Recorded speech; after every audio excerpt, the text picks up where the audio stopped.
هذا waxaan gelayaa maansadii siinley anigoo ku bilaabaya labadii heesood ee marka horeba sababtu ay ka dhalatay sidaan u sheegay Cabdi Qays wuxuu tiriyay hees iska madax banaan oo sidaan u sheegay uu macneeyay ujeedadeeda ahayd 1970kii magaceedu ahaa akhiro xageebad naga xigtaa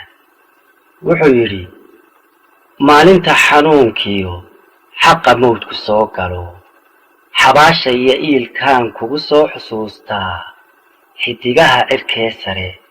inaad xubin ka mid tahay inaad hoos u xulan tahay dhulka xero ku leedahay maanu helin xogtaadii aakhiroy xageebad naga xigtaa in la xaabinayo adduunyadu xayiran tahay oon xawd la reebayn waa xarafka eebbi inaad xuural cayniyo janno iyo xaree tahay marna xulada naariyo xanuun iyo dhibuun tahay xajiyay ku maqalee aakhiroy xageebad naga xigtaa inta gabar xishootiyo nin xariira kugu maqan ama geesi kugu xidhan xaddi way ka badatee inaad xaajo adag iyo xisaab leeday maqalee xumaan iyo samaanta